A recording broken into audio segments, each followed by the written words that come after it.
దేవుని పరిశుద్ధ నామానికి మహిమ కలుగును గాక. హల్లెలూయా. రైట్. దేవుని వాక్యము ఇట్లా మనం గమనించినట్లయితే యెషయాలు 37వ అధ్యాయంలో ఉన్నటువంటి మాటలను మనం గమనించినట్లయితే, యెహోవా హస్తము నా మీదకి వచ్చెను, నేను ఆత్మవశుడనై ఉండగా యెహోవా నన్ను తోడుకుని పోయి ఎముకలతో నిండి ఉన్న ఒక లోయలోనికి నన్ను దింపెను. ఆయన వాటి మధ్య నన్ను ఇటు అటు నడిపించుచుండగా. ఇక్కడ ఈ మాటను మనం గమనించినట్లయితే ఈ ప్రారంభ వచనంలోనే చాలా ముఖ్యమైనటువంటి విషయాలు కనపడతాయి. అవేంటంటే మనం గమనించినట్లయితే యెహోవా హస్తము నా మీదకి వచ్చెను అంటే దేవుని యొక్క హస్తం ఎలా ఉండిద్ది? చిన్న చెయ్య పెద్ద చెయ్య అయింది అంటే ఆయన దక్షిణ హస్తము లేదా ఒక బలమైనటువంటి హస్తం అయింది. అయితే ఆయన హస్తం నా మీదకి వచ్చెను, నేను ఆత్మవశుడనై ఉండగా యెహోవా నన్ను తోడుకుని పోయి ఎముకలతో నిండి ఉన్న ఒక లోయలో నన్ను దింపెను, ఆయన వాటి మధ్య నన్ను ఇటు అటు నడిపించుచుండగా. ఇక్కడ 5 విషయాలు కనబడతాయి. మొట్టమొదటి ఏంటంటే ఆత్మవశుడనై ఉండగా యెహోవా హస్తము నా మీదకి వచ్చెను, నన్ను తోడుకొని పోయాను, ఎముకలతో నిండిన లోయలో నన్ను దింపెను, నన్ను ఇటు అటు నడిపించాను. ఇన్ని విషయాలు వస్తాయి. 5 విషయాలు ఉన్నాయి. అర్థమైందా? ప్రవక్త అయినటువంటి యెషయాలు దేవుని యొక్క ఆత్మ ద్వారా ప్రేరేపించబడి ఈ విషయాలే రాస్తూ ఉన్నాడు. అసలు దీని బ్యాక్గ్రౌండ్ ఏంటంటే ఇశ్రాయేల్ ప్రజలు ఎలా ఉన్నారంటే ఎండిపోయినటువంటి పరిస్థితిలో ఉన్నారు. ఎలా ఉన్నారు? ఎండిపోయినటువంటి పరిస్థితిలో. అంటే ఇంకా వాళ్ళకి నిరీక్షణ లేదు. ఇంకా మేము బాగుపడతాం, మా జీవితాలు బాగవుతాయి, మంచి లైఫ్ మాకు వచ్చింది అనేటువంటి ఆశ వాళ్ళలో లేదు. ఎటు చూసినా కానీ నిరాశే, ఎటు చూసినా కానీ నిస్పృహే, ఎటు చూసినా కానీ వేదన, కన్నీటి పర్యంతమే. అలాంటి పరిస్థితిలో అక్కడ వారిని మనం చూస్తాం. అలాంటి పరిస్థితిలో ఉన్నప్పుడు దేవుడు మరి ప్రవక్త అయినటువంటి యెషయాలు ద్వారా దేవుడు మాట్లాడుతూ వారిని దర్శించినప్పుడు దేవుడు మాట్లాడేటువంటి మాటల్ని మనం చూస్తాం. అప్పుడు దేవుడు మరి యెషయాలు ప్రవక్త మరి ఆత్మవశుడై ఉన్నాడు. ఏ వశంలో ఉన్నాడు? ఆత్మవశంలో ఉన్నాడు. ఆత్మవశంలో ఉండటం అంటే ఎలాగా? ఆత్మవశంలో ఉండటం ఎలాగా? ఆత్మవశంలో ఉండటం అంటే ఒకవేళ ప్రార్థన ఉండుండొచ్చు అని అనుకోవచ్చా? అనుకోవచ్చు. ప్రార్థనలో ఇప్పుడు మనం ప్రార్థనలోకి వెళ్ళంగానే ఫ్యాన్ శబ్దం వినపడతా ఉంటది. ఆత్మవశంలో ఉన్నట్టు అది. బయట ఎవరో వస్తున్నట్టున్నారే, అది ఎవరో తలుపు దొరుకుతున్నట్టున్నారే, అది. అంటే నువ్వు ఆత్మవశుడు అయి ఉంటే ఇక నీకేం తెలియదు అనమాట. దేవుని వశంలో ఉంటావు. బయట ఎవరు వచ్చారు, బయట ఎవరు పోయారు, బయట అరుచుకుంటున్నారు ఎవరు, ఫ్యాన్ శబ్దం వినపడతా ఉంటాం, ఇవన్నీ తెలియదు. ఆత్మవశంలో ఉంటాం. అర్థమైందా? అటు ఎప్పుడన్నా ఉన్నారా? అసలు మన ప్రార్థన ఈ రేగుల చెడు దాటి బయటికే పోదు. ఎందుకు తెలుసా? మనం ఏడేడే ప్రార్థన చేస్తుంటాం. ఏడేడే. అర్థమైందా? ఎక్కడెక్కడే చేస్తుంటాం. ఇది మన షెడ్ దాటి పైకి కూడా పోదాం మన ప్రార్థన. ఒకవేళ పోయినా కానీ ఆకాశంలో దురాత్మల సమూహాలు ఉంటాయి, వాయుమండల అధిపతులు. అర్థమైందా? అవేం చేస్తాయంటే నీ ప్రార్థన ఆపేస్తాయి. ఆత్మలేని ప్రార్థన వెలిగి చేసినా కానీ అవి వ్యర్థమే. నువ్వు అందుకనే ఆత్మపూర్ణుడు చేయాలి. ఆత్మపూర్ణుడు చేయాలి. అర్థమైందా? ఆత్మపూర్ణుడు చేస్తే అప్పుడు నీ ప్రార్థన ఏ శక్తులు కూడా ఆపలేదు. ఆత్మవశంలోకి వెళ్ళి ప్రార్థన చేయాలి. ఆత్మ వశంలోకి వెళ్ళినప్పుడు నీకు దర్శనాలు కనపడతాయి, దేవుడు మాట్లాడతాడు, వాక్యాన్ని చూపిస్తాడు, నువ్వు ఏ స్థితిలో ఉన్నావో చెప్తాడు, నువ్వు ఏ కండిషన్లో ఉన్నావో చెప్తాడు, భవిష్యత్తు గురించి చెప్తాడు. నీ ప్రార్థన ఏ స్థాయిలో ఉంటుందంటే శరీర సంబంధంగానే ఉంటుంది అన్నమాట. ప్రార్థన అనగా ఎట్లా చేస్తుంది తెలుసా? పరమందున్న నా తండ్రి నాయనా వింటున్నావా, ఇదన్నమాట మన ప్రార్థన. లేకపోతే ఇంకా మంచి మంచి పదాలు వాడతాం. ఎట్లాగా మంచి మంచి పదాలు ఎట్లా వాడతాం, ఎట్లా ప్రార్థన చేస్తాం? దేవా, ఇక ఆ కవిత్వం అన్నమాట. అంటే దేవుని కవిత్వాన్ని చూస్తాడా? ఆ ప్రార్థన అయిపోగానే పక్కన ఇంకో బ్రదర్ వచ్చి షేక్ హ్యాండ్ ఇచ్చిన బలి చేసే ప్రార్థన అని అంటారు. అనగానే తన బోర్డుని దుబ్బుతాడు. ప్రార్థన బలి చేసేది ఏంటి అంటే బలి ప్రార్థన కూడా ఉంటాయి. అంటే ఇతను ఎలా చేశాడంటే ఒక స్థాయిలో, అంటే ఏ స్థాయిలో తన పదాలతో దేవుణ్ణి ఊపిస్తుంటాడు అనమాట. అదే ప్రార్థన. అది అయిపోగానే పక్క బ్రదరు బలి చేసే ప్రార్థన అంటే పదాలతో ఎలాగా? భీకరుడైన దేవా, పరాక్రమశాలి, సైన్యములకు అధిపతికి యెహోవా, ఈ పదాలు అన్నమాట. అంటే అప్పుడు అందరూ అయిపోగానే అదే చేసే ప్రార్థన. అసలు ఈ పదాలు ఎట్లొచ్చింది నీకు? ఏడే అది ప్రార్థన సంఘానికి చేశాడు అంతే. చూసావు అట్లా చేశాను.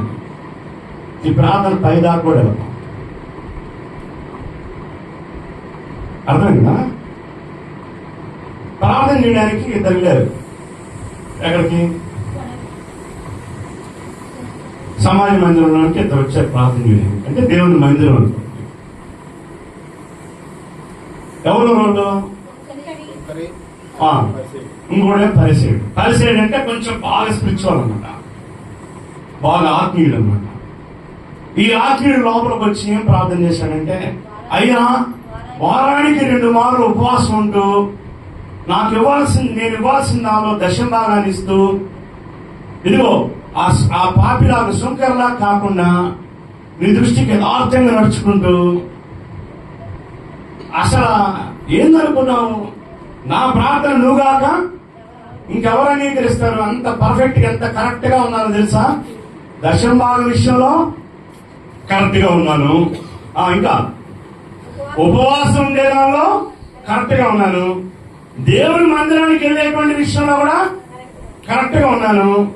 నా ప్రార్థన గాక ఇంకెవరి ప్రార్థన ఆలకిస్తావు అని ప్రార్థన చేశాడు. అంటే ఒకవేళ ఈ వ్యక్తి ప్రార్థన కొంచెం ఆత్మీయంగా ఎదిగిన వాడి ప్రార్థన ఉండొచ్చు. ఎందుకంటే దశం భాగం ఇచ్చాడు, ఉపవాసం ఉన్నాడు, దేవుని మందిరానికి వస్తున్నాడు రెగ్యులర్ గా, బాగా ఎదిగిన వ్యక్తిలాగా అనుకోవచ్చు. అదేగా పైగా బిగ్గరగా ప్రార్థన చేశాడు. అప్పుడు కూడా కొంతమంది ప్రార్థన చేయమ్మా అంటే చిన్నగా ప్రార్థన చేస్తుంటారు. అంటే వాళ్ళు కొత్త వాళ్ళని అర్థం. పెద్దగా ప్రార్థన చేస్తున్నారంటే సీనియర్ సిస్టర్ అని అర్థం.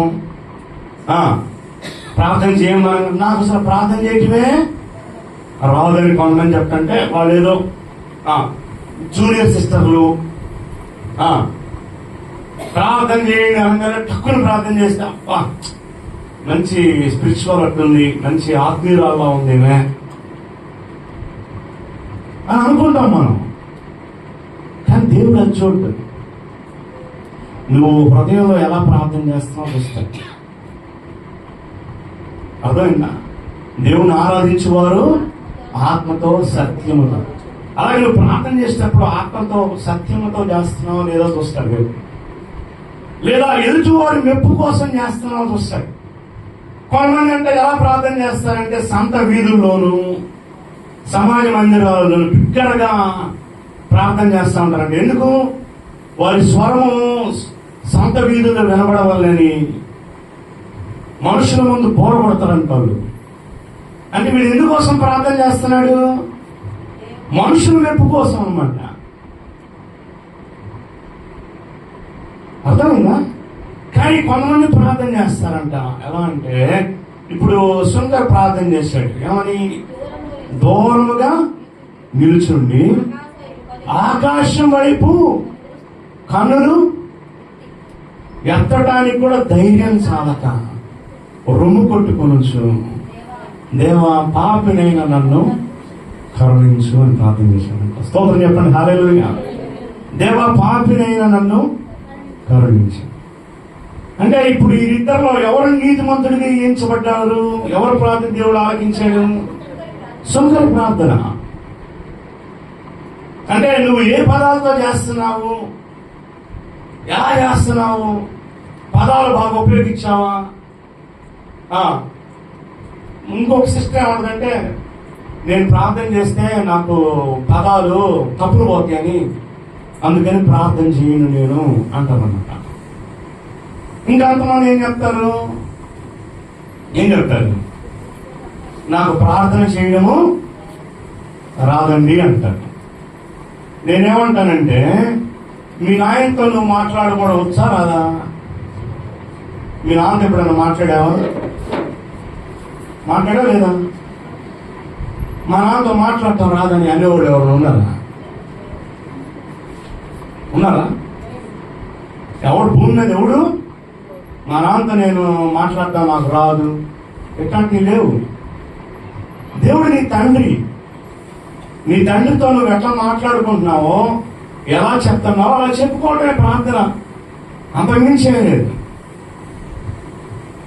తండ్రితో కుమారుడు ఎలా మాట్లాడతాడో, కుమార్తె ఎలా మాట్లాడితే అలా మాట్లాడుకోవడమే. నువ్వు ప్రార్థన చేసేటప్పుడు నీకు ఆయనకు మధ్య ఉన్న సంబంధం తెలిసింది. నువ్వు మహాకాయ పరాకాయ భయంకరుడు అంటే నీకు అంత సంబంధం. తండ్రిని చూడని అట్టంటాడా? తండ్రిని చూసి అట్లా ప్రార్థన చేస్తాడు ఎవడన్నా? చాలా మంది ఎలా ప్రార్థన చేస్తారు? ప్రేమ కలిగిన ప్రియ పరలోకపు తండ్రి అని పిలుస్తూ సంబోధిస్తున్నారు కదా. అంటే దాని అర్థం ఏంది? ఆయన తండ్రిని మనము పిల్లలని చెప్పుకుంటున్నాం. ఇది కూడా రాదంటే వాడు మనిషి కొనకపోతే అర్థం కదా మనకి. ప్రార్థన రావాలంటే ఒకసారి హల్లెలూయా చెప్పండి, హల్లెలూయా. ఇప్పుడు చెప్పండి, నా ప్రార్థన రాదు, ప్రార్థన చెయ్యలేను, నాకు చేత కాదు. తింటాం అయితే బాగొచ్చా? అదేమన్నా నేర్పించాడు? ఎవరు నేర్పిలా? ఆకలి అయితే వాడే తిన్నాడు. అది నేర్పించింది, తల్లి పెట్టలేదు అనుకో. చిన్నప్పుడు నేర్పించింది. కొన్ని రోజుల తర్వాత పెద్ద అయిన తర్వాత నా వ్యక్తులు అన్నం అన్నాడు అనుకో, కొట్టితో పట్టుకుని తింటాం కూడా రాదంటారా అని. అర్థమవుతుంది నేను చెప్పేది. మన భక్తి శరీర సంబంధమైన భక్తి కాదు. ఇక్కడ వాక్యం చెప్తుంది, అంతటా యెహోవా హస్తము ఏం చేసిందంట? చూడండి 37. యెహోవా హస్తము నా మీదకి వచ్చింది. అంటే దేవుని యొక్క హస్తం ఆయన మీదకి వచ్చిందంట. ఎప్పుడు? నేను ఆత్మవశుడినై ఉండగా. నీ జీవితంలో చాలా చెప్తావు, ఏమన్నా తెలుసా? నేను ప్రార్థన చేస్తే జరగట్లేదు, ప్రార్థన చేస్తే దేవుడు నా మనవి వింటలేదు అంటే నీకు ఆ సంబంధం లేదు దేవునితో, దూరంగా ఉంటున్నావు. నిజంగా ఒక తండ్రికి కుమారుడికి సంబంధం కరెక్ట్ గా ఉంటే, కుమారుడు అడిగితే తండ్రి చేస్తాడా చేయడా? చేయలేదంటే వాళ్ళిద్దరి మధ్య సంబంధం సరిగా లేదు. ఏదో విషయంలో బెడ్స్ కొట్టింది. ఏ సమయంలో చేయడు తండ్రి? కుమారుడు అడిగితే ఆయన మాట అనకుండా, అసలు కనెక్షన్ లో లేకుండా ఉంటే వినిపించుకోండి. లెక్క కూడా ఎప్పుడు లెక్క చేస్తాడు? ప్రేమగా ఉండి మాట్లాడతా కరెక్ట్ సంబంధంలో ఉన్నాడు అనుకో, ఖచ్చితంగా చేస్తాడు. హల్లెలూయా. సో ఇక్కడ మనం గమనించాల్సింది ఏంటంటే, మనం ఎలా ప్రార్థన చేస్తున్నాము అనేది చూసుకోవాలి. ఇక్కడ యెహోవా హస్తము అంటే ఇక్కడ ఎవరు చెప్తున్నారు? యెహెజ్కేలు చెప్తున్నాడు. ఎవరు యెహెజ్కేలు? ప్రవక్త. ప్రవక్తలో కూడా ఏ ప్రవక్త? పెద్ద ప్రవక్త. బైబిల్లో major prophets and minor prophets అని 2 రకాలు ఉన్నాయి. అంటే పెద్ద ప్రవక్తలు, చిన్న ప్రవక్తలు. దేవుడు చెప్పాలి. అది పెద్ద ప్రవక్త, చిన్న ప్రవక్త అని దేవుడు చెప్పాల, ఎక్కడా కూడా చెప్పాల. అంతటా చిన్న ప్రవక్తని పిలిచి, లేదా అంతటా పెద్ద ప్రవక్తని పిలిచి ఆయనతో మాట్లాడి అట్ట చెప్పాల. ఇదంతా మనం పెట్టుకున్నాం. ఏమని? చిన్న ప్రవక్త, పెద్ద ప్రవక్త అని. మనం కూడా అప్పుడప్పుడు పెద్ద పాస్టర్ గారు, చిన్న పాస్టర్ గారు అంటాం. దేవుడి దృష్టిలో పెద్ద చిన్న ఏమి లేదు. దేవుడి దృష్టిలో పెద్దవాళ్ళకైతే ఒక జీతము, చిన్నవాళ్ళకైతే ఒక జీతం కాదు, అందరికి ఒక జీతమే. అప్పుడు ఏదైనా కానీ పర్వాలేదు. పెద్దదైనా ఇంకా లెక్క ఎక్కువ అవుద్ది. ఇప్పుడు ఒక సంఘం ఉందనుకో, 1000 మంది సంఘం అనుకో, 1000 మంది గురించి ఆ పాస్టర్ గారు లెక్క చెప్పాలా. 50 మంది, 100 మంది ఉన్నారనుకో, ప్రశాంతం, దిగులు లేదనమాట. ఆ 100 మంది గురించి లెక్క చెప్తాడు. ఏమడుగుతాడు? పలానా పాపంలో ఉంటే నువ్వెందుకు హెచ్చరించలేదు, నువ్వెందుకు ఆమెను కరెక్ట్ చేయలేదు, ఆమెను ఎందుకు మార్చలేదు, ఆమెను ఎందుకు సరి చేయలేదు అని అడుగుతాడు. పెద్ద సంఘాల అడుగుతాడా?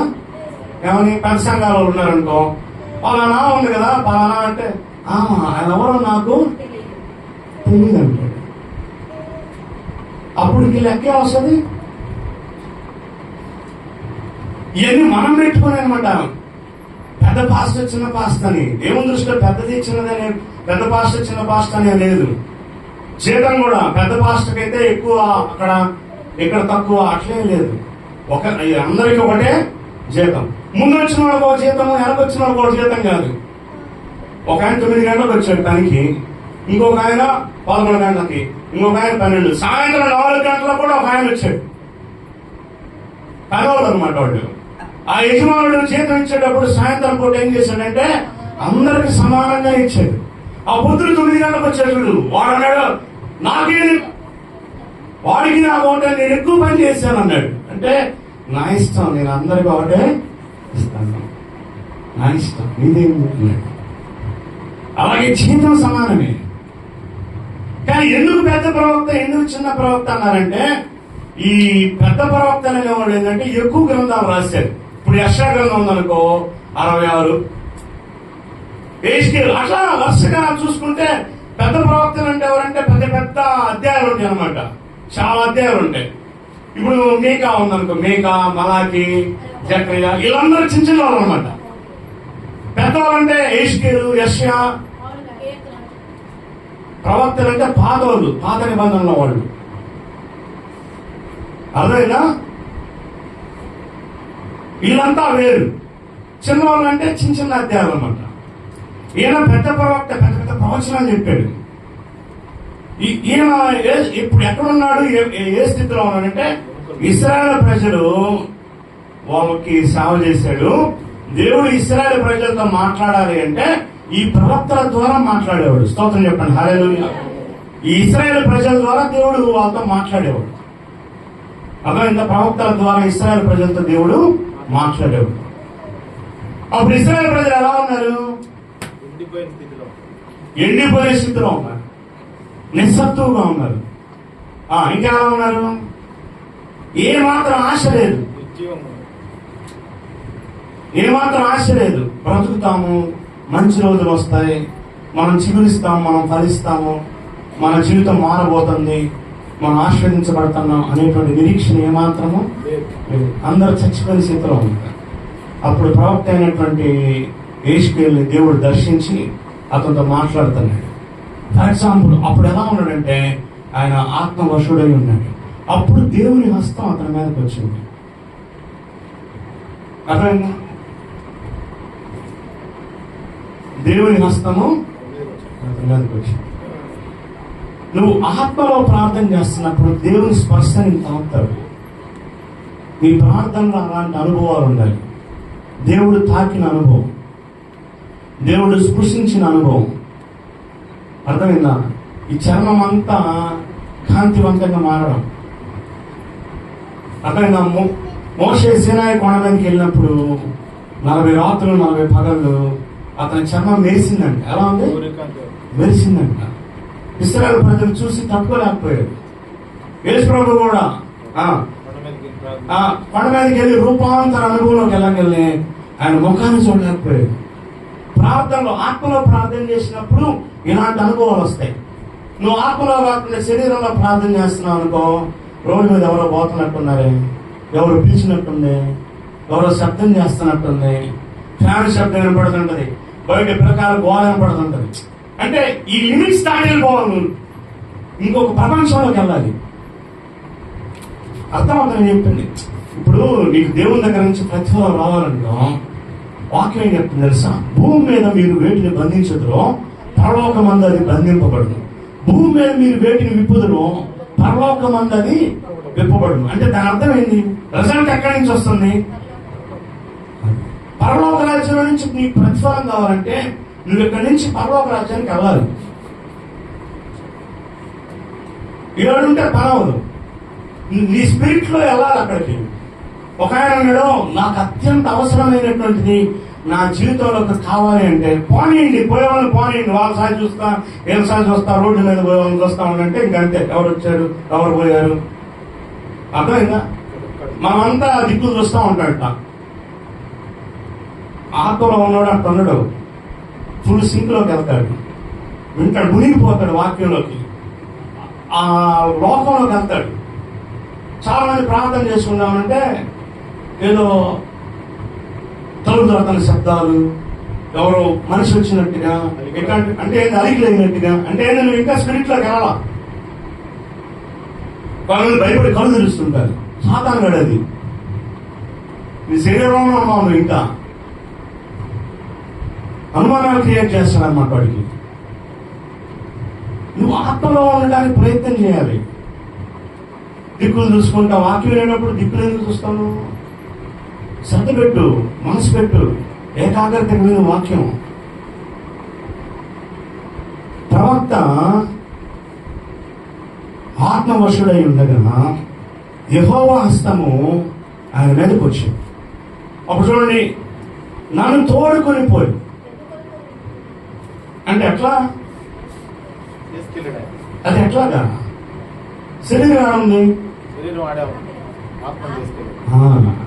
అలాంటి అనుభవంలోకి వెళ్ళాలి. ఇంకా చిన్నపిల్లకాయలాగా భిక్షలాడతా ఆడుకుంటా ప్రార్థన చేసుకుంటే ఇట్ట కాదు. ఆత్మవశుడై ఉండగా యెహోవా హస్తము అతన్ని తోడుకుని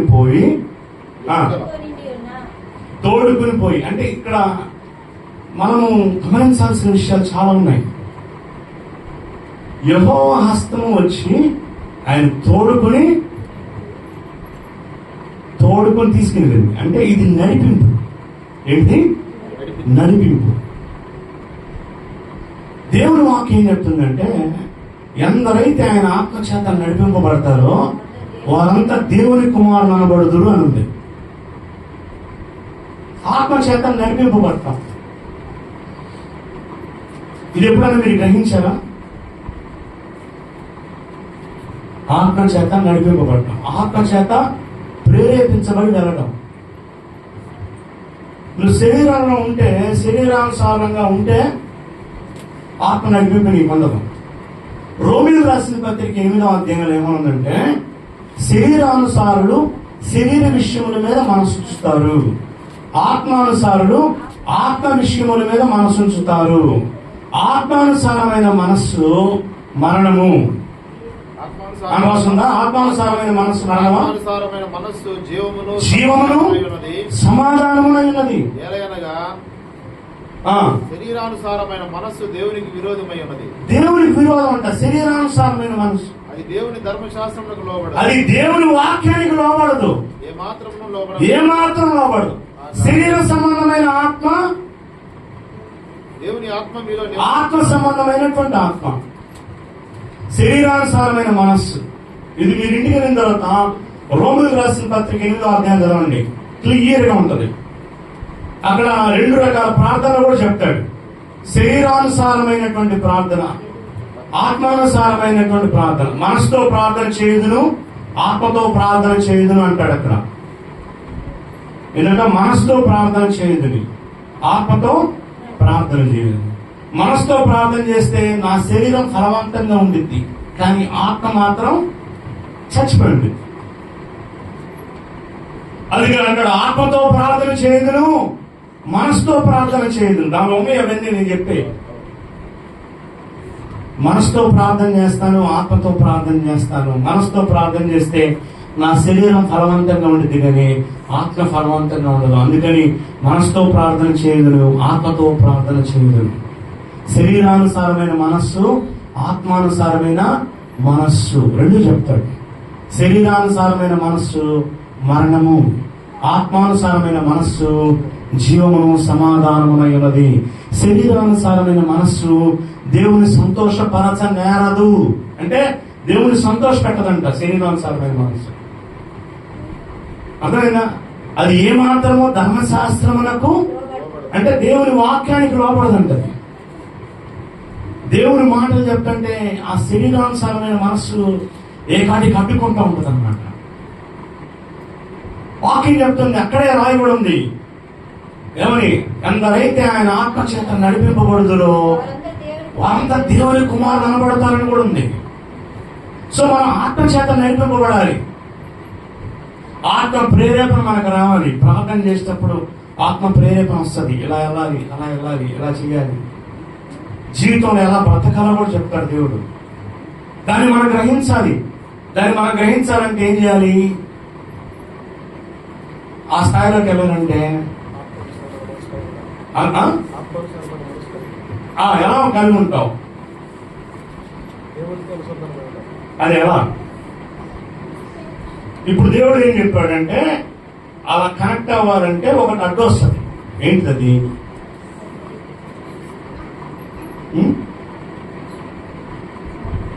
అలా ఆత్మలో మనం కనెక్ట్ అవ్వాలంటే, ఆ ఆత్మలో మనం కలుసుకోవాలంటే ఒకటి అడ్డం వస్తుంది. ఏంటిది? శరీరం అడ్డం వస్తుంది. శరీరం చెప్పింది అన్నమాట రోడ్డు మీద ఎవరు వెళ్తున్నారు, ఎవరు వచ్చినట్టుంది, ఇంత జ్ఞానం ఉంది నీకు, అరే వెనక్కి చూడకుండా ఎట్లా చెప్పావు? శరీరంలో టాప్ అనమాట. వాళ్ళు ఇట్లా ఇది చేశారంటే వాళ్ళు అందుకోసం కదా, ఇందుకోసం చేశారు. వాళ్ళకి ఏం చేశారు అంటే ఏంది? శరీరంలో పండిపోయావు. వాళ్ళు ఈ పని ఎందుకు చేశారు తెలుసా? అది అది విషయం. ఎలా అనుకున్నావు? శరీరంలో పండిపోయింది ఆయన. పోయినసారి ఇలా జరిగింది తెలుసా, అందుకని వాళ్ళు ఇలా చేశారు. ఎలా చెప్పావు? శరీరంలో పండిపోయాం మనం. ఇంకా ఏమన్నాడు తెలుసా? శరీరానుసారుడు శరీర విషయాల మీద గ్రహింపు బాగుండిద్దంట. ఆత్మానుసారుడు ఆత్మ విషయముల మీద గ్రహింపు బాగుండిద్దంట.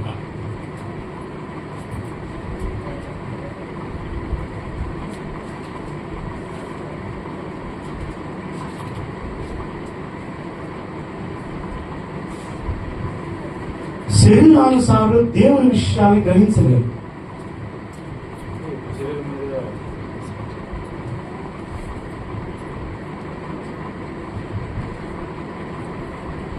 దీన్ని ఏమంటారంటే ఫ్లెష్ స్పిరిట్ అంటారు. ఏమంటారు? Flesh spirit. అసలు శరీరానుసారంగా ఉంటే ఏమైంది?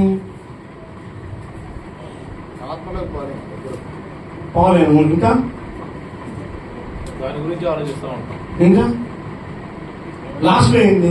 ఫైనల్ ఏంది? నరకానికి వెళ్తారు.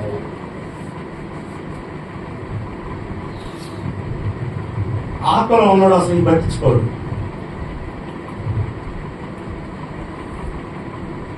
నన్ను చూసి నవ్వింది. దానికి నిద్ర పడతారు రాత్రి అంతా. పోతావైతే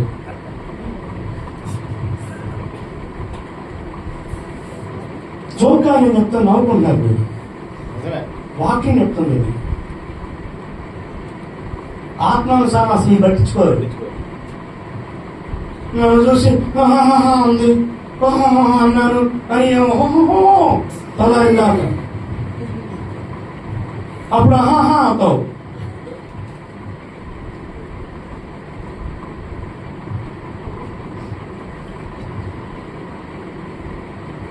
ఒక ఆత్మీయుడు ఇవన్నీ పట్టించుకోవడం నేను చెప్తున్నది.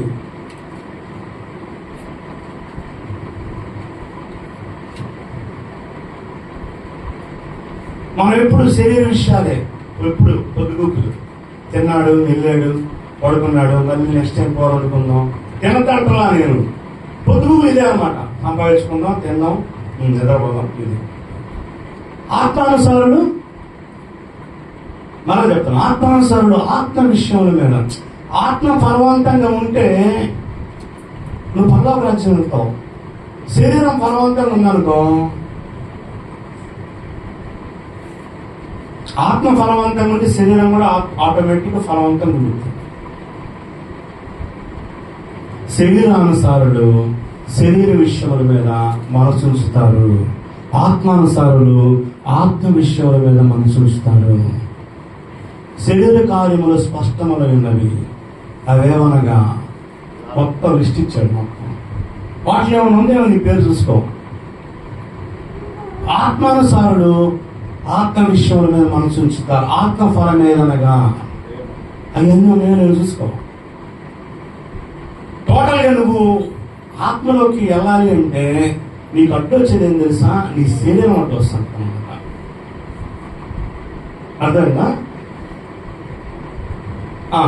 దాన్ని చేయాలంటే ఏం చేయాలి? ఇప్పుడు రోమిలకు రాసిన పత్రికలో 8లోనే ఆత్మ చేత శరీర క్రియలను చంపేయడల మీరు జీవించుదురు అని రాసింది. అది ఎక్కడ ఉందో చూడండి ఒకసారి. ఆత్మ చేత శరీర క్రియల్ని చంపేయడల ఆత్మ జీవించిద్దండి. 13వ వచనం చూడండి. ఆత్మ చేత శరీర క్రియలను చంపినడలా ఆత్మ జీవించుట, మీరు శరీరానుసారముగా నడిచిన ఎడలా ప్రవర్తించిన ఎడలా చావవలసిన వారై. చూసారా, నేను చెప్పింది కాదు, ఇందా చెప్పాను కదా. శరీరానుసారముగా నడిచిన ఎడలా చావవలసిన వారై ముందురు కానీ ఆత్మ చేత శరీర క్రియలు చంపిన ఎడలా జీవించండి. ఎప్పుడన్నా చేస్తాం ఈ పని? మనం ఉపవాస ప్రార్థనలు పెట్టాను. ఎంతమంది ఉన్నారు ఉపవాసాలు? పేరుతండి. మనం ఎందుకు ఉపవాసం ఉంటాం తెలుసా?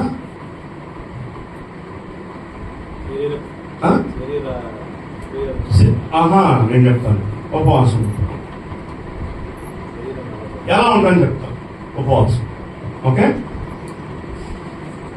నాకు తెలిసిన వాళ్ళు ఒకడు ఉన్నారు. వాళ్ళు ఏమంటారంటే, మమ్మీ నేను ఉపవాసం ఉంటున్నాను, నాకు ఈవినింగ్ పరోటాలు ఇస్తారు, నా దోశ. నేను దోశ ఎందుకు వచ్చి తెలిసింది? టిఫిన్లో మంచి బాగా రుచి ఏదైతే ఉందో, ఏది ఇష్టమో అది తెచ్చుకుని తింటారమ్మా.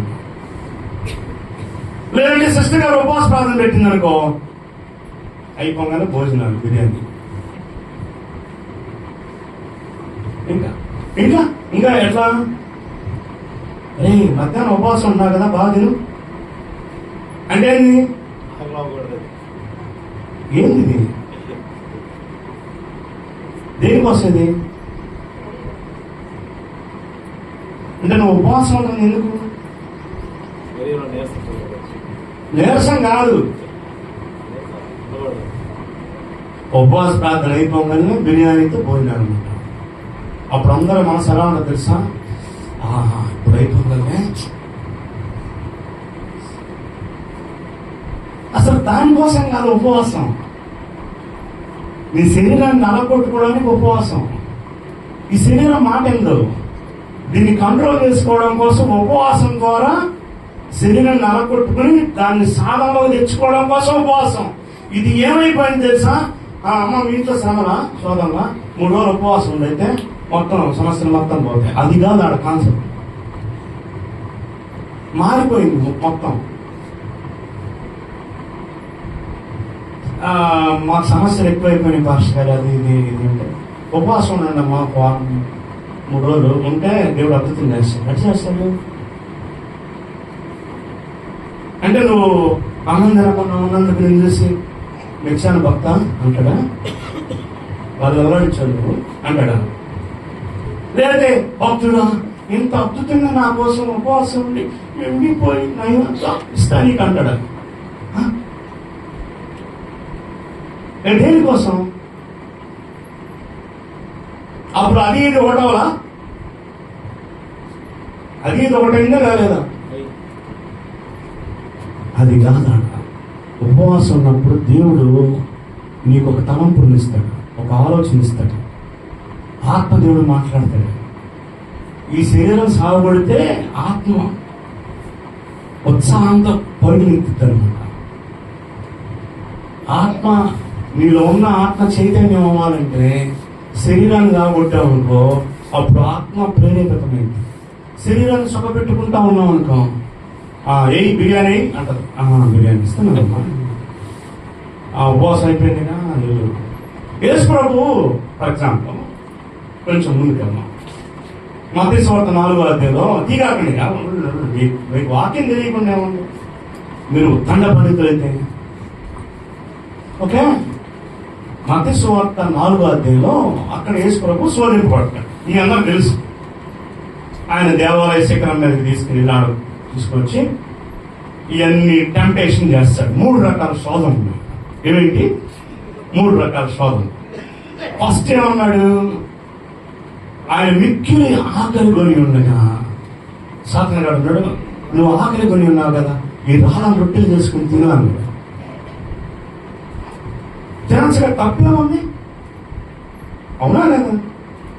ఏమైనా పాపం చేయమన్నాడా సాతాను? చేయమన్నాడా? రాళ్ళ రొట్టెలు చేసి మంచి పనేగా. ఇప్పుడు ఆయన చేయలేదా ఏంది? 5 రొట్టెలు 2 చేపలు ఇష్టం లేదా? అట్నే చేసుకుని తినమన్నాడు. తప్పేమన్నాడు? అర్థమైందా? ఆయన శరీరం జయించడానికైనా ఉపవాసం ఉంటే ఇప్పుడు వెంటనే రొట్టెలు చేసుకుని తిన్నాడు అనుకో, ఫెయిల్ అయినట్లు లెక్క. అర్థమైంది నేను చెప్పేది? లాభం అయినట్లు లెక్క. నువ్వు ఉపవాసం అయిపోగానే తన పరిగెత్తుకుంటే వెళ్ళి అన్నావు అనుకో, 2 దినే కోసం 10 తిన్నావు అనుకో, బోరొగ్గినట్టు బుద్దావు. శరీరం జయించినట్టు ఏమన్నా ఉందా?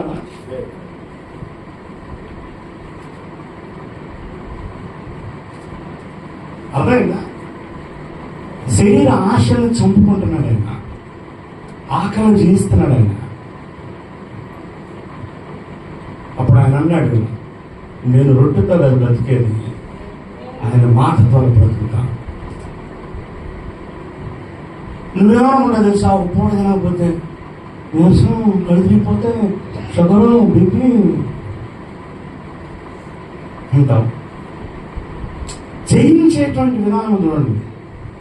ఇంకోటి అన్నాడు, మొత్తం చూపించి ఈ లోక మహిమంతా నీకు ఇస్తాను, నా పాదాలకి. అప్పుడేమన్నాడు?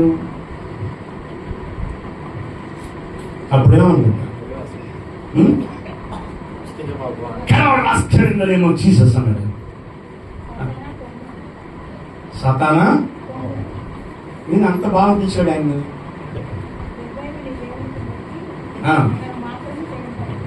దేవుడికే మొక్కాలి, ఎవరు పడితే వాడికి కాదురా, కేవడికి అన్నాడు చెప్పాడు. ఓకే, అది ఫైనల్లో. దాని మధ్యలో ఇంకో శోధన ఉంది. ఏంటది? ఈ కొండ మీద నుంచి దూకు, దేవలోకలు వచ్చి నిన్ను కాపాడతారు. అప్పుడేమన్నాడు? చదవాలి, బైబిల్ని ధ్యానించాలా. క్రైస్తవులు అంటారు ఏమీ తెలియదు. మళ్ళీ ఏమంటాడు? నీ దేవుడిని నువ్వు శోధింపకూడదు అంటాడు.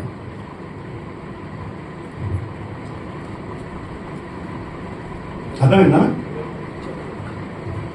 ఇప్పుడు ఆ మూడిట్లో ఏమేమి కనపడుతున్నాయి మీకు? శరీరాశ కనపడుతుంది కదా, శరీరాశ, నేత్రాశ, ఆ, నేత్రాశ కూడా. నేత్రాశ కూడా కనపడుతుంది. జీవబుడము. జీవబుడము అంటే ఏంటో తెలుసా? మనం హెచ్చించుకోవటం. దమ్మం అంటే ఆ నుంచి దిగామనుకో, నేను దేవుని చూడరా అన్నట్టు అన్నమాట. దాన్ని కూడా జయించాడు ప్రభు. అంటే శరీర ఆశని జయించడం కోసం ఉపవాసం. ఉపవాసంలో ఉన్నప్పుడు దేవుని స్వరం మనకు వినబడుద్ది, దేవుని ఆలోచన చూస్తారు. ఇప్పుడు అంతకుముందు రేడియో ఉండేది, రేడియోని ట్యూన్ చేసేవాడు. ఇప్పుడు దేవుని స్వరం మనకు వినబడాలంటే ఈ శరీరం మనకి స్పందించదు అనమాట. రేడియో ఎలా అయితే ఫ్రీక్వెన్సీని అంటారు, దాన్ని ఏంటంటారు గుర్రు గుర్రు మధ్యలో సౌండ్ వస్తుంది. కరెక్ట్ వచ్చింది. మన గొంతు కూడా నసనసం అంటారా. శరీరము ఆత్మ ఈ రెండు ఉన్నాయి చూసావా? ఈ శరీరాన్ని ట్యూన్ చేయాలంటే ఆత్మ చేత శరీర క్రియలు చంపాలి. అప్పుడు ఆత్మ యాంప్లిఫై అయింది, సెట్ అయింది. ఆత్మ చెప్పే మాట నిలబడింది. అప్పుడు ఆత్మ చేత నడిపింపడతాం. దేవుడు చెప్పే ఆలోచనలు నీకు తెలుస్తాయి. దేవుడే నువ్వు లేచిన నుంచి ఏం కావాలంటే అది శరీరానికి పెడుతున్నావు అనుకో, ఏం చేస్తుంది? నువ్వు అసలు ఆత్మలో ఉంటావు, అసలు ఉండవు. తిను అనగా తింటావు, తాగు అనగా తాగుతావు. శరీరం చెప్పిన మాట నువ్వు వింటున్నావా? నువ్వు చెప్పిన మాట శరీరం వింటున్నా? ఏ పడుకో తాత అనేది పడుకో అంతేనా? తిను అంటున్నా, నువ్వు పడుకో. అదే నువ్వు చెప్పిన మాట శరీరం వింటుంది అనుకో, 2 గంటల కల్లా లెగవాలి, వెళ్ళాలి అంటే లేచి వెళ్తావు అంతే. నువ్వు చెప్పిన మాట ఏంటి?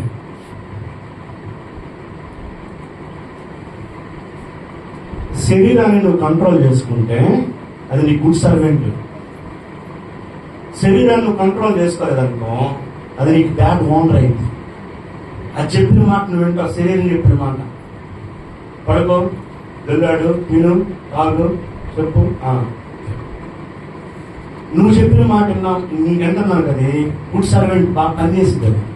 పొద్దున్నే 5 గంటల లెగవాలి, లే అన్న లేస్తుంది. కొన్నిసార్లు సోమర్థం వస్తుంటుంది చూసావా? ఏంటది? పని చేయనీయకుండా ఇంకొంచెంసేపు పడుకో అంటే ఏమవుతుంది? శరీరం నిన్ను అధికారం చేస్తుంది. దాన్ని చేయించాలా? దాన్ని చేయిస్తేనే నువ్వు ఏదేం చేయగలవు. శరీరంతో ఉన్నంత కాలం నువ్వు దేవుని ఇష్టాన్ని నువ్వు నెరవేర్చగలవు. దేవుని ఆత్మ నడిపింపు రాదు, సుఖంగా ఉంటావు. ఎప్పుడు ఈ శరీరం ఇప్పుడు ఏం కావాలంటది? సుఖం కావాలంటది. సుఖం కావాలంట. కష్టపడటం శరీరానికి ఇష్టమా? కష్టపడటానికి ఇష్టపడదు శరీరం. అర్థమవుతుందా? అందుకని అలింగని అపోస్తుడైన పౌలు అన్నాడు, నా శరీరాన్ని నలగొట్టుకొనిచున్నాను, నా శరీరాన్ని స్వాధీనపరుచుకుంటున్నాను, సిలువ వేసుకుంటున్నాను అన్నాడు. అర్థమైందా? అయితే చూడండి తర్వాత ఏమైందో ఇక్కడ చూద్దాం. యెహోవా హస్తము నా మీదకి వచ్చెను, నేను ఆత్మవశుడనై ఉండగా యెహోవా నన్ను తోడుకుని, అంటే దేవుడిని తోడుకుని వెళ్ళాలంటే ఆత్మవశుడై ఉండాలి. యెహోవా నన్ను తోడుకుని పోయి ఎముకలతో నిండి ఉన్న లోయలో నన్ను దించాడు. ఆయనే దించాడు. ఆయన వాటి మధ్య నన్ను ఇటు అటు నడిపించుచుండగా, దేవుడు నడిపించాడంట, ఇటు అటు నడిపించాడంట.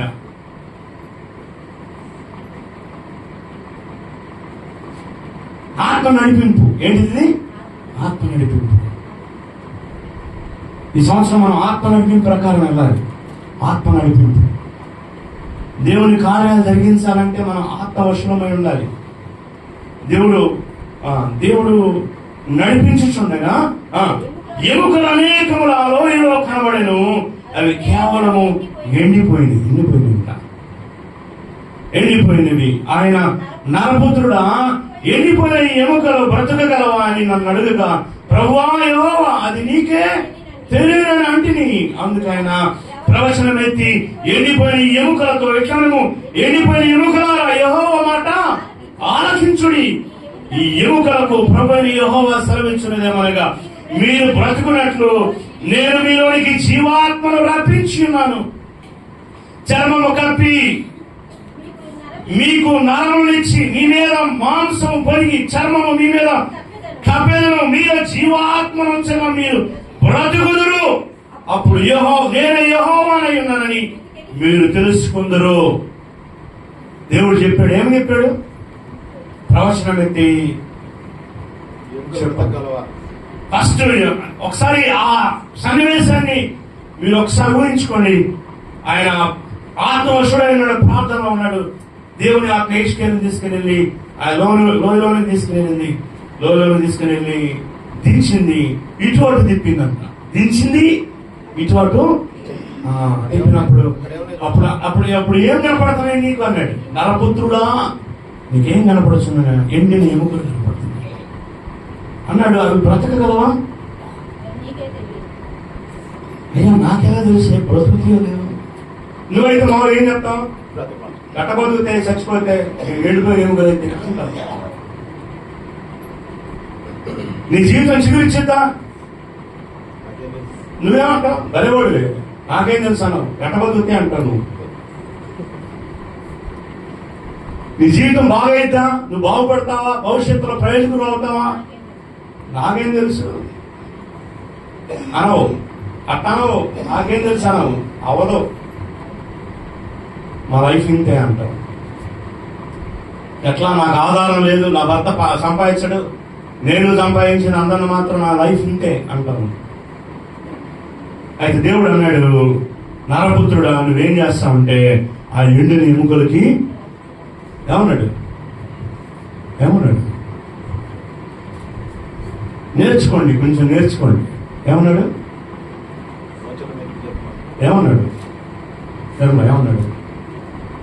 ఎండిన ఎముకలకి చెప్పమన్నాడు. ఏమనంటే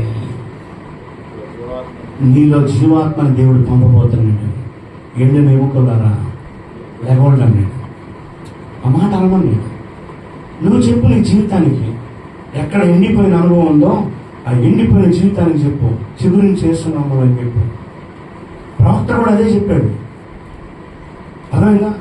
అప్పుడేం చెప్పాడు చూడండి. అందుకు ఆయన ప్రవచనం ఎత్తి ఎండిన ఎముకలతో క్షణము, ఎండిపోయిన ఎముకలారా యెహోవా మాట, ఈ మాటను ఆలకించి రోజు దేవుని మాట ఇది. ఈ మాటను ఆలకిస్తూ బ్రతుకుతావు. దేవుడు అంటున్నాడు యెహోవా మాట ఆలకించు. ఏంటిని? దేన్ని ఆలకించమంటున్నాడు? ఎండిన ఎముకల్ని ఆలకించమంటున్నాడు. నీ ఎండిపోయిన జీవితానికి చెప్పు, ఎండిన జీవితాలారా దేవుని మాట ఆలకించు, దేవుని మాట విను. పాడైపోయిన కుటుంబాలారా దేవుని మాట ఆలకించు, దేవుని మాట విను. నువ్వు ఈ శరీరం ఏ కాటికి వినకుండా చేస్తుంది దేవుని మాట. అయితే ఇక్కడ అంటున్నాడు, ఏమంటున్నాడు తర్వాత? ఎండిన ఎముకలారా యెహోవా మాట ఆలకించుడి. ఈ ఎముకలు ప్రభువైన యెహోవా సెలవిచ్చినదేమనగా, మీరు బ్రతుకున్నట్లు మీలోనికి జీవాత్మను రప్పించుచున్నాను. ఎండిన ఎముకలు బాగోవాలంటే, జీవితాలు బాగోవాలంటే జీవాత్మ రావాలా? స్తోత్రం చెప్పండి. హల్లెలూయా. దేవుని ఆత్మ ద్వారా తప్ప ఇది దేని ద్వారా కూడా మీలోనికి జీవం రాదు. ఎండిపోయిన జీవితాలు బాగోవాలంటే ఆయన జీవాత్మ రావాలి. ఇంకా అంటున్నాడు, చర్మము కప్పి మీకు నరమునిచ్చి మీ మీద మాంసం పొదిగి చర్మం మీ మీదకి కప్పెదను, మీలో జీవాత్మను ఉంచగా మీరు బ్రతుకుదురు. మీలో జీవాత్మ ఉంచగా మీరు బ్రతుకుదురు. ఎలా జీవాత్మ ఉంచాడు?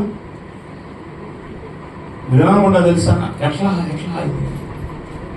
దేవుడైన యెహోవా నెల మంటిని తీసుకుని మానవుని చేసి అన్నాడంటే నరుడు జీవాత్మ. Breath is a life. ఆయన ఆత్మలో శక్తి ఉంది. అది బ్రతికింపజేస్తుంది, జీవితాన్ని బాగు చేస్తుంది, ఎండిన ఎముకల్ని జీవంలోకి తెస్తుంది, మాన అనుభవాన్ని మొదలుగా చేస్తుంది, ఎండిపోయిన చెట్టుని చిగురించేటట్టు చేస్తుంది దేవుని ఆత్మ. ఆయన అంటున్నాడు మీరు జీవాత్మ మంచుగా మీరు బ్రతుకుతారు, అప్పుడు నేను యెహోవానై ఉన్నానని మీరు తెలుసుకుందరు. ఆయన నాకు ఇచ్చిన ఆజ్ఞ ప్రకారం నేను ప్రవచించుచుండగా గణగణమని ధ్వని ఎవరి పుట్టాను. స్తోత్రం చెప్పు, హల్లెలూయా. గణగణమని ధ్వని పుట్టాను. అప్పుడు ఎముకలు ఒకటి కూడా కలుసుకొని నేను చూచుచూ ఉండగా ఏదంట నరములను మాంసములు వాటి మీదకి వచ్చాను. ఎందుకు వచ్చినాయి అన్ని? దేవుని ఆజ్ఞ ప్రకారం ఎందుకు వచ్చినాయి? పలికితే వచ్చినాయి. నువ్వు కూడా నీ జీవితానికి పలుకు. నువ్వు పలకమంటే అసలు వాకు నోరు తెరవు. దేవుడు అన్నాడు నీ నోరు బాగుగా తెరుము, నేను దాన్ని నింపుతానన్నాడు దేవుడు. స్తోత్రం చెప్పు, హల్లెలూయా. ఈ సంవత్సరం నీ జీవితం బాగుండాలంటే, ఈ సంవత్సరం నీ జీవితం అద్భుతమైన మార్పులు రావాలంటే నీ నోటితో నువ్వు చెప్తా ఉండు. పరిస్థితికి చెప్పు, పరిస్థితి వినెత్తి. ఎండిపోయిన అసలు ఎండిపోయిన ఎముకలు ఎట్టంటాయి? అది దేవుని మాట కాబట్టి ఉంటాయి. హల్లెలూయా.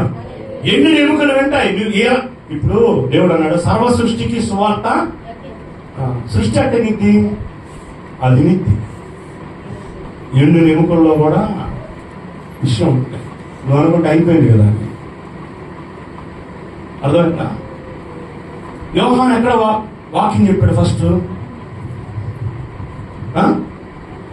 యోహాను వాక్యం ఎక్కడ చెప్పాడు? అరణ్యంలో కేక వేయి ఒకని శబ్దం. సర్వసృష్టికి సువార్త ప్రకటించమన్నాడు. అందుకని ఈ రోమా 8లోనే సృష్టి మూలుగుతుందంట. ఇది అదేంది? సృష్టిలో కూడా జీవం ఉంది, వీటిలో కూడా జీవం ఉంది. నువ్వు చెప్తే నీ మాట ఉంటాయి. ఎండిన ఎముకలు కూడా నువ్వు చెప్తే ఉంటాయి దేవుని మాట. తర్వాత ఏమైంది? అవన్నీ ఏమైంది అంట? అయితే వాటిలో జీవాత్మ ఎంత మాత్రం లేకపోయింది. అప్పుడు ఆయన నరపుత్రుడా జీవాత్మ వచ్చినట్లు ప్రవచించేట్లను ప్రభువు యెహోవా శ్రవించినదేమనగా జీవాత్మ నలుదిక్కుల నుండి హతులైన వీరు బ్రతుకున్నట్లు వారి మీదకి ఊపిరి విడుము. ఆయన నాకు ఆజ్ఞాపించినట్లు నేను ప్రవచింపగా జీవాత్మ వారిలోనికి వచ్చెను. వారు సజీవులై లేచి లెక్కించ శక్తులు గాని మా సైన్యమై నిలిచింది. అది సైన్యమై నిలిచారంట. ఎప్పుడు జీవాత్మ రాగానే నువ్వు ప్రతి పరిస్థితికి చెప్పుకోవాలి. ఎండిన ఎముకలకు చెప్పాలి, పాడైపోయిన ఆరోగ్యానికి చెప్పాలి. ఏం చెప్పాలి? పాడైపోయింది అనుకో, గుండెగా పాడైపోయింది, గుండె యేసునామములో పనిచేయి, నీలోనికి జీవాత్మను పంపుచున్నా, నేను ప్రార్థన చేస్తున్నా. ఎండిన ఎముకలాగా ఉన్నటువంటి ఆ ఎముకల్లో సైన్యంగా ఎట్ట మారిను అలాగే నీ హృదయం బాగుపడాలి. యేసునామములో చెప్పు,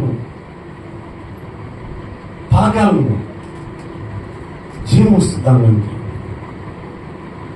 ప్రతి పరిస్థితి చెప్పాలి. లెక్కింప శక్యము గాని సైన్యమే నిలిచిందని. తర్వాత ఏమైంది?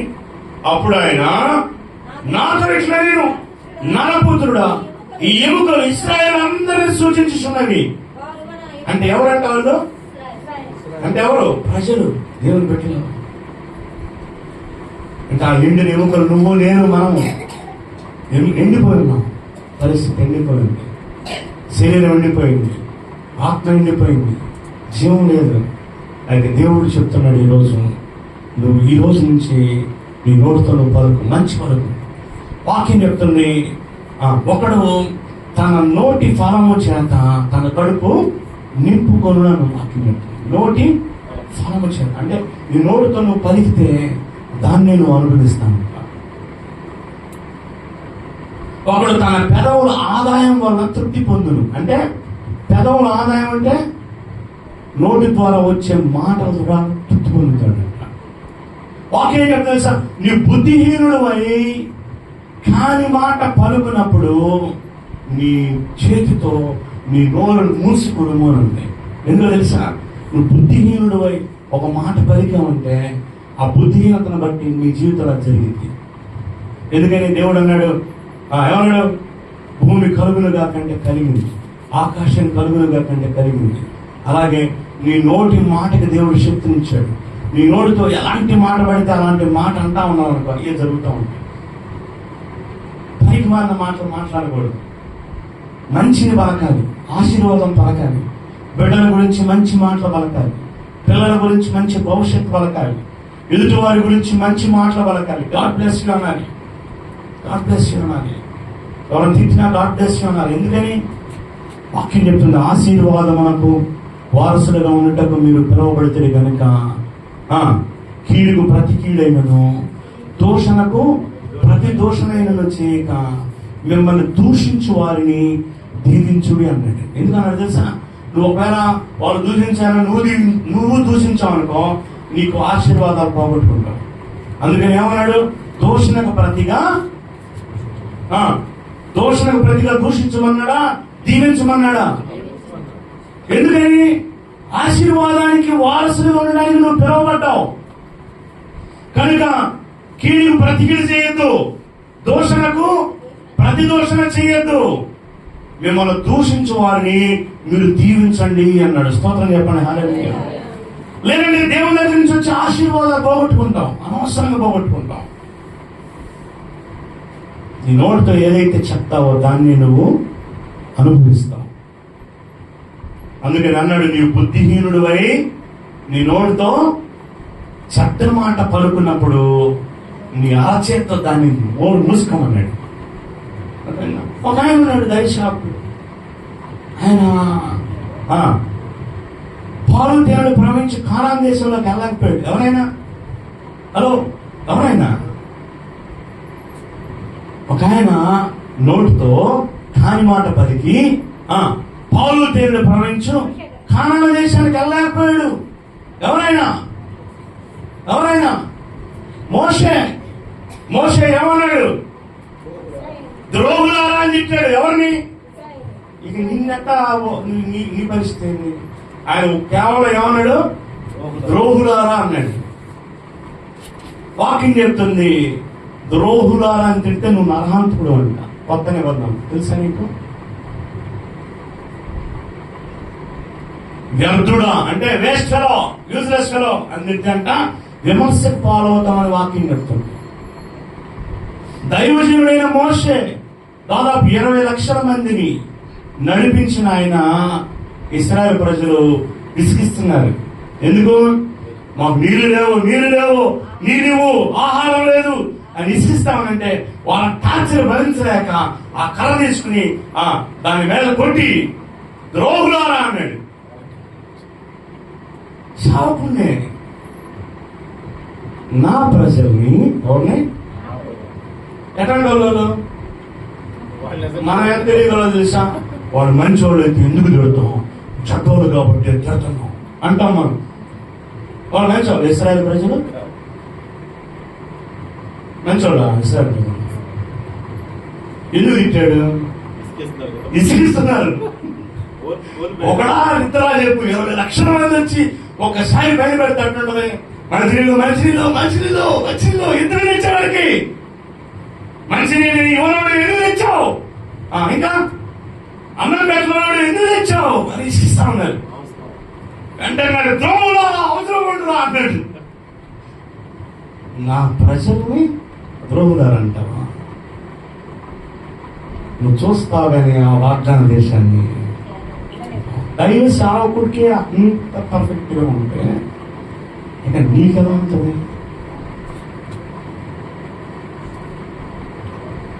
అందుకని ఈ నోటిని ఎలా ఆశీర్వాదానికి వాడాలంట. స్తోత్రం చెప్పండి, హల్లెలూయా. ఈ 2026వ సంవత్సరంలో ఆ తీర్మానం చేసుకో. నీ నోటితో పలుకుతా ఉండు. ఏం పలకాలి? ఈ 2026 సంవత్సరం ఆశీర్వాదకరం. అదే కాదు, అన్నిటినీ మంచిగా పలుకు. తీర్మానం చేసుకో, ఈ 2026వ సంవత్సరం నా నోటికి బూతులు రాకూడదు, నా నోటితో ఎవరిని తిట్టకూడదు, చివరికి పిల్లలను కూడా తిట్టకూడదు. పిల్లల దిక్కున ఏమవుతారు? వాళ్ళు ప్రయోజకులు కాకుండా పోతారు. అర్థమైందా? కొంతమంది ఏమని చెప్తారు తెలుసా? ఈ ముండ, ఆ ముండ, ఈ ముండ అంటారు. మొండ మోస్తారు ఖచ్చితంగా. ఎందుకు? అవుతున్నాం కాబట్టి. దేవుడు అన్నాడు, ఒకడు తన పెదవుల యొక్క ఆదాయాన్ని పొందుకుంటాడు, తన నోటి ఫలం ద్వారా తన కడుపు నింపుకుంటాడు. ఆశీర్వాదాలు పలకండి. ఎంత కోపం వచ్చినా ఆశీర్వాదం పలకడానికి ట్రై చేయండి. ఈ సంవత్సరం అంతా దేవుడు మిమ్మల్ని ఆశీర్వదిస్తాడు. ప్రవక్తని చూపించి చెప్తున్నాడు, ఆ ఎండిన ఎముకలకి జీవాత్మను పలుకు, ఆత్మ వచ్చినట్లుగా పలుకు. చెప్పుకోను, పాడైన నా కుటుంబం మరలా వృద్ధి పొందును గాక అని చెప్పు. ఆర్థిక సమృద్ధి లేనటువంటి నా కుటుంబం ఆర్థిక సమృద్ధి కలుగును గాక అని చెప్పు. నాకు మంచి ఆరోగ్యం కలుగును గాక, నా బిడ్డలు మార్పు చెందుదురు గాక, నా బిడ్డల ప్రయోజకులు అవుదురు గాక. మనం లేచిన నుంచి మనం ఏం చెప్తాం అసలు? ఈ కాలనీయే ఏంటంట? ఈ కాలనీయే అట్లాంటి కాలనీ, అందరూ ఎట్టే ఉంటారు. నువ్వెట్టను నువ్వు కూడా అట్నే ఉన్నావు కదా. మనం ఏమనాలి చెప్పండి? ఈ కాలనీ బాగవును గాక, అందరు ఉద్యోగస్తులు అవుతురు గాక, అందరూ దీవించబడుతురు గాక, అందరికి సమృద్ధి కలుగును గాక. పలకాలి ఇవన్నీ. నువ్వు పలుకుతా ఉన్నప్పుడు ఏమవుతుంది తెలుసా? ఈ చెవుల్లో అది వినబడి వినుడు వల్ల విశ్వాసం కలిగింది. అది ఏదో ఒక రోజు నువ్వు పంటను వస్తావు. స్తోత్రం. హల్లెలూయా. నీ నోటితో మంచి విత్తనాలు విత్తు, మంచి పంటను కోస్తావు. చెడు విత్తనాలు విత్తితే చెడు పంటను కోస్తావు. తిట్టద్దు, నీ పిల్లల్ని తిట్టద్దు, ఎప్పుడు తిట్టద్దు. పిల్లల్ని దీవించండి. కోపం వస్తుంది, కావాలంటే కొట్టు, కావాలంటే దానికి నేను ఓకే అంట, కొట్టడానికి ఒప్పుకుంటా. కానీ నువ్వు నోటితో నీ బిడ్డలను తిరిగితే వాళ్ళు శపించబడతారు. వద్దు, ఆ శాపాలు నీ బిడ్డల మీద పడకూడదు. ఎందుకంటే వాళ్ళు చిన్నపిల్లలు, వాళ్ళకి తెలియక కొన్నిసార్లు మన మాట వినరు. వాళ్ళ మీద జాలిపడాలి, నువ్వు వాళ్ళ మీద కనికరపడాలి. వాళ్ళు కొట్టినప్పుడు తిట్టినప్పుడు ఇంటికి వచ్చి ఆడవాలి. అలాంటి మనసు నీకు రావాలి. అర్థమవుతుందా? క్రీస్తు యేసును కలిగిన ఈ మనస్సు మీరు కలిగి ఉండండి. క్రీస్తు యేసు కలిగిన మనస్సు. ఆయన దూషించు వారిని, కొట్టిన వారిని కూడా ఏం చేశాడు? ప్రభువా, వీరి మీద ఏ తప్పు మోపొద్దనైనా వీరిని క్షమించగా. ఈ మనస్సు మనకి కావాలి. ఎందుకు? ఆయన కూడా ఆశీర్వాదానికి వారసుడు ఉండడానికి పిలువబడ్డాడు. అంత తగ్గింపు ఆయన ఉంది కాబట్టి పరలోకమందైనా భూలోకమందైనా ప్రతి వాని మోకాలు ఆయన నామం ఉండాలి. నేను ఎంత తగ్గించుకుంటావు చూడు, అంతగా దేవుడు హెచ్చిస్తాడు. నువ్వు అంతే జీవితం అంతా అంతే. తను తాను హెచ్చించుకునేవాడు నువ్వు తగ్గించుకో. దేవుని వాక్యం చెప్తుంది అన్నమాట. దేవుడు తగిన సమయమందు మమ్మల్ని హెచ్చించినట్లు. ఏంటంటే దేవుడు ఎక్కడ ఉందండి? పేతురు రాసిన మొదటి పత్రికలో చివరి భాగంలో ఉంది. దేవుడు తగిన సమయంలో మిమ్మల్ని హెచ్చించినట్లు ఆయన బలిష్టమైన రెక్కల కింద దీన మనస్కులై ఉండాలంట. ఎలా ఉండాలి? దీన మనస్కులు. ఎందుకు? దేవుడు తగిన సమయం ఉంటుంది. ఎన్నో అధ్యాయం 5వ అధ్యాయం 6వ వచనం. దేవుడు తగిన సమయమందు మిమ్మల్ని హెచ్చించినట్లు బలిష్టమైన చేతుల క్రింద దీన మనస్కులై ఉండాలి. యేసు ప్రభువుని దేవుడు అంతగా హెచ్చించడానికి కారణం ఏం తెలుసా? తన అంతగా తగ్గించుకున్నాడు. చూశాడు, అయినా కానీ ఓర్చుకున్నాడు, అయినా కానీ సహించుకున్నాడు. అందుకని అంత గొప్ప ఆశీర్వాదం. లోయ చూడండి, లోయ ఎంత లోతుగా ఉండదో అన్ని నీళ్ళు ఉంటాయి దాంట్లో. అర్థమైందా? తర్వాత చదువుతాం. అప్పుడు ఆయన నాతో ఇట్లా, నరపుత్రుడా, ఈ ఎముకలు ఇశ్రాయేలు అందరినీ సూచించున్నవి. వారు మన ఎముకలు ఎండిపోయాను, మన ఆశ విఫలమాయను, మనము నాశనమైపోతామని అనుకుంటున్నాను. సహోదరుడా, ఈరోజు నా ఆశ విఫలమైపోయింది, నా జీవితం నశించిపోయింది అని అనుకుంటున్నావేమో. కాబట్టి దేవుడు ఈరోజు మీతో మాట్లాడుతున్నాడు. నువ్వు చేయాల్సింది ఒకటే, నీ నోటితో ప్రవచనాన్ని బదులు ప్రవచనం. దేవుడు చెప్పాడు అన్నమాట, ప్రవచనం ఎత్తి చెప్పు, ప్రతి పరిస్థితికి చెప్పు. ఇంకా అంటున్నాడు, కాబట్టి ప్రవచనం ఎత్తి వారితో ఎట్లనము ప్రభువు యెహోవా సెలవిచ్చినదేమనగా, నా ప్రజలారా, మీరున్న సమాధులలో నేను తెరిచేదను. చూడండి, దేవుడు పిలుస్తున్నాడు, నా ప్రజలారా. ఎంత గొప్ప పదం అండి. దేవుడు నా ప్రజలారా, యు ఆర్ మై చిల్డ్రన్, నా పిల్లలు. ఎంత భాగ్యం తెలుసా అది? దేవుడు మనకిచ్చిన భాగ్యం అది. నా పిల్లలారా, నా ప్రజలారా, మీరున్న సమాధులను నేను తెరిచెదను, సమాధుల్లో నుండి మిమ్మల్ని బయటికి రప్పించి ఇశ్రాయేలు దేశంలోనికి తోడుకుని వచ్చేదను. నా ప్రజలారా, నేను సమాధులను తెరచి సమాధుల్లో ఉన్న మిమ్మల్ని బయటికి రప్పింపగా నేను యెహోవానై ఉన్నానని మీరు తెలుసుకున్నారు. మీరు బ్రతుకున్నట్లు నా ఆత్మను మీలో ఉంచి మీ దేశములు మిమ్మల్ని నివసింపజేసేదను. యెహోవానకు నేను మాట ఇచ్చి దానిని నెరవేర్తునని మీరు తెలుసుకుందరు. ఇదే యెహోవా వాక్. స్తోత్రం చెప్పండి. హల్లెలూయా. సమాజ అనుభవంలో నీ జీవితంలో ఉన్నా, ఎండిపోయిన అనుభవంలో నువ్వు జీవితం ఉన్నా, ఒకవేళ అప్పులు పాలైపోయి తీర్చలేనటువంటి స్థితిలో ఉన్నా, ఈ అప్పు నేను తీర్చేది కాదు, నా వల్ల కానిది, లేదా ఈ ఆరోగ్యం నాకు కుదుటపడదు, ఇక నాకు సాధ్యం కాదు, చచ్చిపోతే బాగుండాలని అనుకుంటావేమో.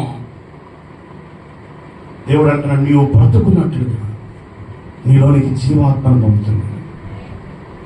Today I'm giving you my spirit. జీవాత్మ ఇట్స్ ఎ లివింగ్ స్పిరిట్. జీవాత్మను ఉంచగా నువ్వు బ్రతుకుతావు. జీవాత్మను ఉంచగా నువ్వు బ్రతుకుతావు. నువ్వు చెప్పుకో, నేను బ్రతుకుతాను. చెప్తాం అందరూ, నేను బ్రతుకుతాను. నా బిడ్డలు బ్రతుకుతారు. నా బిడ్డలో మార్పు వస్తుంది. నా బిడ్డలు ఫలిస్తారు. వాళ్ళు అభివృద్ధి చెందుతారు. వాళ్ళు విస్తరిస్తారు. వారు భూమిని నిండేస్తారు, దాన్ని లోపరుచుకుంటారు. నా బిడ్డలు, నా కుటుంబము, నేను ఆశీర్వదించబడిన వారికి, నేను దీవించబడిన వారికి, మేము దీవించబడిన వారికి, నేను ఆశీర్వదించబడిన వాడు, నేను దీవించబడిన వాడు. ఈ మాట పలుకో, ప్రవచనం చెప్పుకో. ప్రతిరోజు ఇదే ప్రాక్టీస్. ప్రార్థన అంటే ఒకటే అడగాలి, దేవా నీ ఆత్మతో నన్ను నింపు, నీ శక్తితో నన్ను నింపు. నీ మాట నాలో నోట ఉంచుకో. నీ నోటి మాటలే, ఏంటంటే హృదయం నిండిన దాన్ని బట్టి నోరు మాట్లాడుతుంది. అర్థమైందా? సాతాను సందేహాన్ని పెడతాడు, ఇది నిజమా అంటాడు. ఏమంటాడు? ఇది నిజమా, నిజమా, నిజమా, ఇది నిజమా, నిజమా, ఇది నిజమా. ఎలా ఎలా చేస్తాడు? ఎలా సాధ్యం?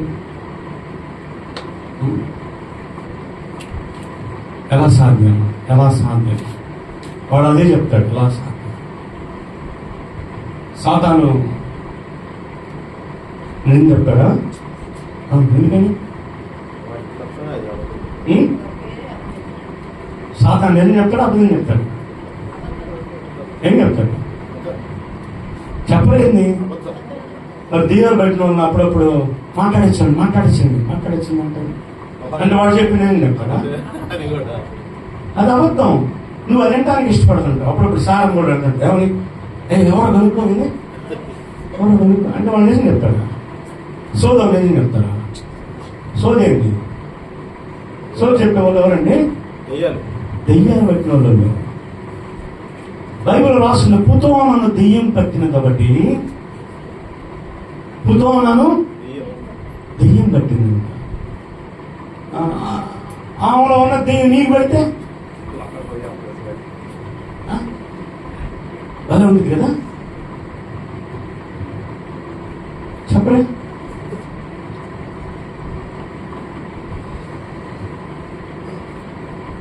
పూతోనను చిన్నది దెయ్యం పట్టినదై సోది చెప్పుచ్చు ఉండెను.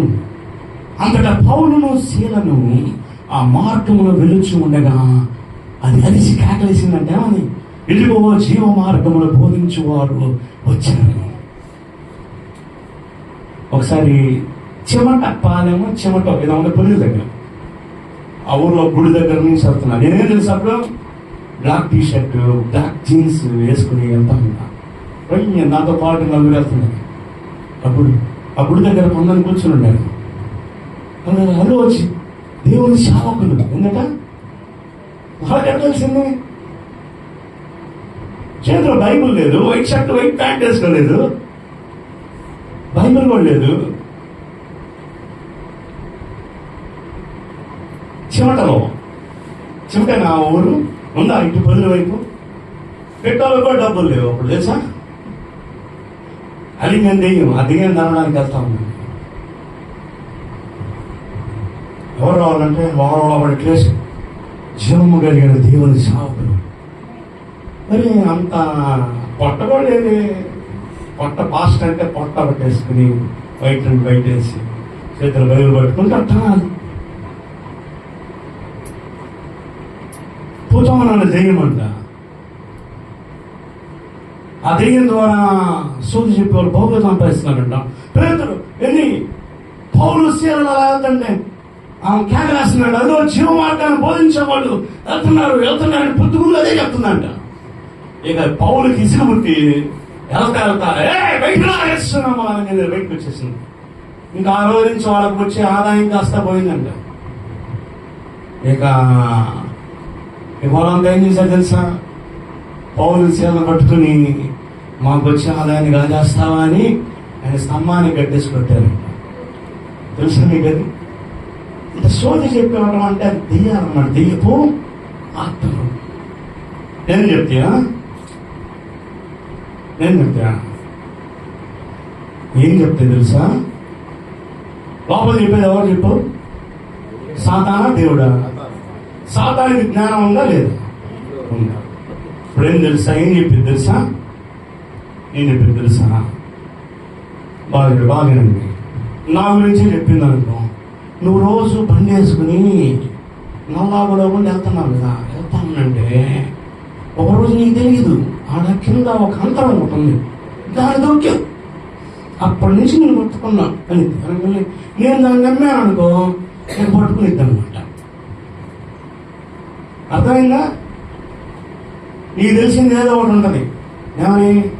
నువ్వు ఒకరోజు స్నానానికి వెళ్ళావు, ఎర్రబాబు కట్టుకుని అది ఇప్పేసి ఆడేలో అక్కడ ఒక పాము వచ్చి కరా కరా కరా ఎర్ర చుట్టూ తిరిగింది. అప్పటి నుంచి అది నేను పట్టుకుంది. అలా పట్టుకోవాలా సిస్టర్, అలా పట్టుకోవాలా. ఇప్పుడు నువ్వు నమ్మావు కాబట్టి ఎక్కడి నుంచి పట్టుకుంది. వాడు స్టోరీ అలా వేస్తాడు, మనం దానికి అలా పడిపోతాం. యేసు ప్రభు బైబిల్ ఎక్కడ కూడా దెయ్యాలతో మాట్లాడినట్టు లేదు. అవి మాట్లాడాలని ప్రయత్నం చేస్తుంటే ఆయన వాడు ఎవరో ఎరిగినాడు కనుక వాడు వాటిని మాట్లాడనివ్వలేదు. ఆయన వాటిని మాట్లాడనివ్వాలి. ఎందుకంటే అబద్ధం చెప్తాను తెలుసు. వాక్యం చెప్తుంది, అపవాది వాడు అబద్ధమునకు జనకుడు, వాడు అబద్ధమునకు తండ్రి అంటాడు. ఫస్ట్ అబద్ధం ఎక్కడ చెప్పాడు బైబిల్లో? ఎక్కడ చెప్పాడు? ఇది తినుదిరమని మీరు నిశ్చయముగా చస్తారని యేసయ్య చెప్తే, దేవుడు చెప్తే, ఇది తింటే మీరు చావనే చావరు, మీరు దేవదూతల్లాగా అవుతారని చెప్పింది. అబద్ధం ఎంత నిజంలాగా ఉంటుంది తెలుసా, ఎంత అమృతంలాగా ఉంటుంది తెలుసా. సత్యం చెప్తే నమ్మరు, అబద్ధం చెప్తే భలే ఉండాలి, బిర్యానీ తిన్నట్టు. అప్పుడు ఒకసారి ఆ పండు సారి చూసిందంట. ఎలా ఉందంట ఆ పండు? రమ్యము, చూపులకు రమ్యముగాను అన్నట్టుందంట. అబ్బా, ఇన్ని రోజులు చూస్తాను, ఇంత అందంగా ఈ రోజు కనపడలేదు. సాధారణ గారు చెప్పాడు కాబట్టి అంత అందంగా కనపడింది. వెళ్ళి పోసుకుంది, ఇంకేమైనా మొత్తం చచ్చిపోయాడు. నిజం చెప్పిందా? వాడు అబద్ధమునకు వాడు అబద్ధికుడు. మొట్టమొదట నుండి సృష్టి ఆరంభము నుండి వాడు అబద్ధికుడు అంటాడు. వాడు సత్యాన్ని పలుకుడు అంటాడు. సత్యం పలికేది ఎవరు? సత్యం పలికేది ఎవరు? మీ వాక్యం సత్యం. నీళ్ళు వచ్చినాయంటే ఎవరన్నా పట్టుకోరా? మీరు పట్టుకునే కావాలి. తాళమా? తాళం అన్నాడా? అట్ట కూడా అంటారు మీలో అన్నట్టు. సోదరు చెప్పండి హల్లెలూయా. ఏంటి ఇప్పుడు దాకా సీరియస్ ఉన్నారు? సాతాను గురించి 2 మాటలు చెప్పకుండా అందరూ అనుకుంటున్నారు.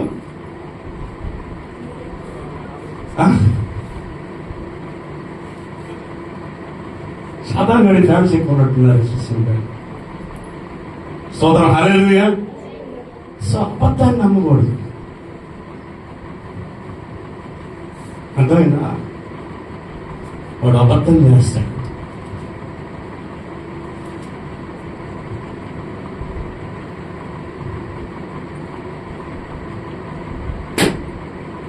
లేని దానికి బలాన్ని తెస్తాడు. లేని దానికి బలాన్ని తెస్తాడు. అనుమానానికి శక్తిని తెస్తాడు.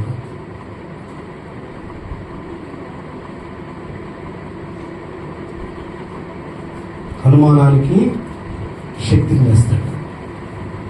ఎంత శక్తి తెలుసా? గడ్డి పోసుకు బలం ఉందా? నీలో ఉన్న అవిశ్వాసాన్ని బలంగా ఎత్తి ఆ గడ్డిని గడ్డపార చేస్తాడు. గడ్డపార గుచ్చుకుని తెచ్చిపోతాం. ఏం గుచ్చుకుని? ఏంది? గడ్డి గుచ్చుకుని తెచ్చిపోతాం. గడ్డికి బలం ఉందా? నువ్వు నమ్మితే అంత బలం వస్తుంది దానికి.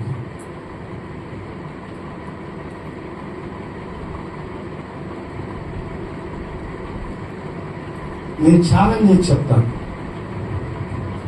నేను ఒంగోలు అలింగం దిగాలి జరిగా మామూలు దిగాలి కాదు. ఒంగోలు ఇవుడు వల్ల కానీ బుర్ర కథ చెప్పను. నేను దిగాలి చేత మాట్లాడుంటారు. ఈ కథలు లేవు. ఇక బైబుల్ విలువలా అది. వాడు అబద్ధి కూడా ఉండే వాడు మాట ఎట్లా నమ్ముతావు? వాడు ఏం చెప్తాడు? ఎవరు కనుక్కోయ అంటే అప్పుడు కనుక్కున్నాం అనుకో ఏం చెప్తుంది? మీ వాడున్నాడు చూసావా? ఎవడు? పలానోడు వాడు అంటాడు. వాస్తవానికి వాడు ఉన్నాడా? ఎవడున్నాడు? ఎవడున్నాడు? చెప్పరే. చచ్చిపోయిన ఆత్మలు ఆడుంటాయి. మన కృష్ణుడు చెప్పండి ఎక్కడుంటాయి?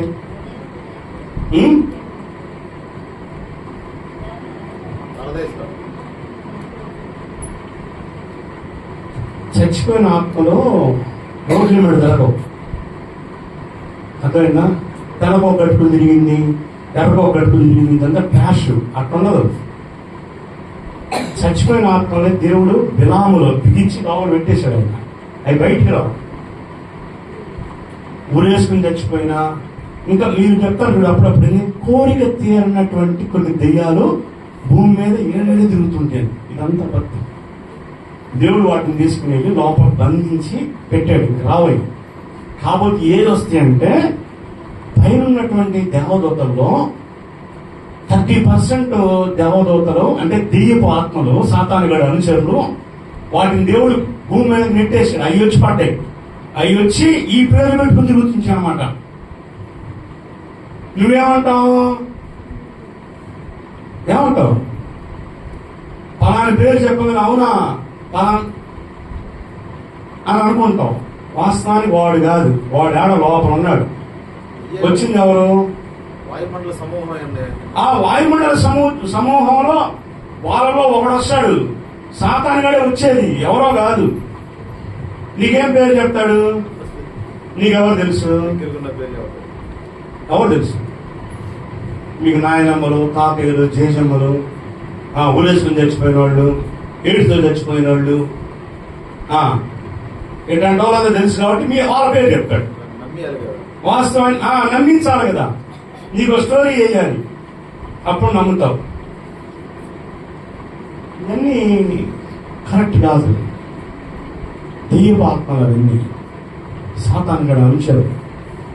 సత్యము ఆల్వేస్ సత్యం. తల ఉంచుదాం, ప్రార్థన చేసుకుందాం. ఈరోజు ఏం నేర్చుకున్నా చెప్పండి? ఏం నేర్చుకున్నారు? ఆత్మానుసారంగా శరీరాన్ని జయించాలి. నడవాలి, ప్రవర్తించాలి. శరీరాన్ని జయించి మనం ఆత్మలో ప్రార్థన చేయాలి. ఇంకా దేవుని ఆదేశాలు దేవుని వాక్యం సత్యం. దీన్ని నమ్మదు. లోకంలో చెప్పేయని నమ్మకూడదు. అర్థమైందా?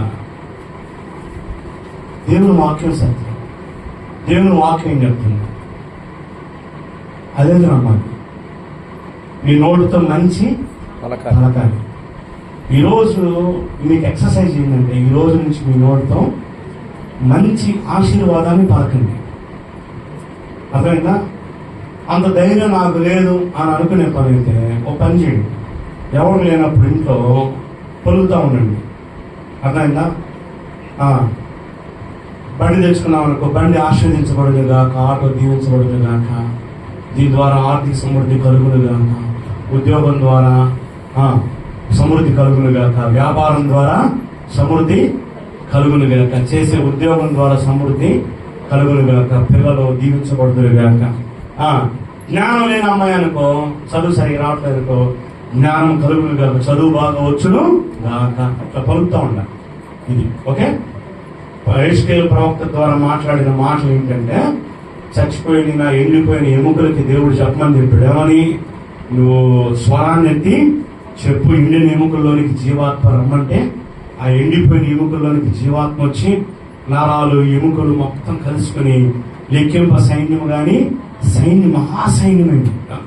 అలాగే దేవుడు నిన్ను, నీ కుటుంబాన్ని ఈ సంవత్సరం దీవించాలంటే లెక్కింప శక్యము గాని సైన్యంగా నువ్వు, నీ కుటుంబం మారాలి అంటే ఈ రోజు నుంచి ఆ ప్రవచనాన్ని నువ్వు పలకాలి. తల ఉంచుతాం, ప్రార్థన.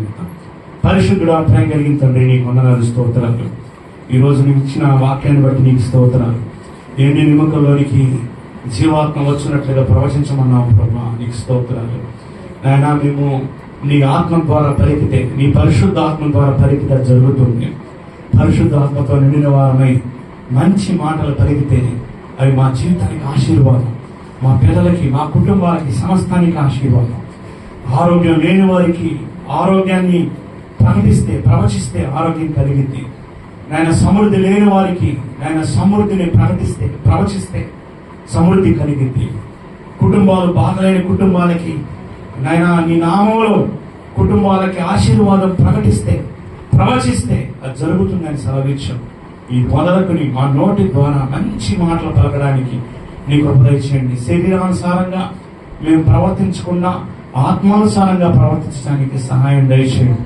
ఆయన ఆత్మీయుడు, ఆయన నిజమైన ఆత్మీయుడైతే ఆయన ఈ లోకంలో ఆయన దేన్ని పట్టించుకోడు, ఆత్మానుసారంగా ఉంటాడు, ఆత్మానుసారంగా పలుకుతాడు, ఆత్మానుసారంగా జీవిస్తాడు. ఆయన శరీరానుసారమైన మనస్సు మరణము, ఆయన నరకమని మీరు సెలవిచ్చారు. మేము అలా జీవించకుండా ఆత్మానుసారులుగా జీవించడానికి నీకు ఉపదేశించండి. ఈ వాక్యం ఉన్న ప్రతి ఒక్క బిడ్డలు మీరు దీవించండి. ఆత్మానుసారంగా నడవడానికి ఉపదేశించమని మమ్మల్ని చేతులుగా అప్పగిస్తూ యేసుక్రీస్తు శ్రేష్టమైన నామములు అడిగి వేడుకొని పొంది ఉన్నాము తండ్రి. ఆమేన్, ఆమేన్. మనం అందరం అలాగే ప్రార్థన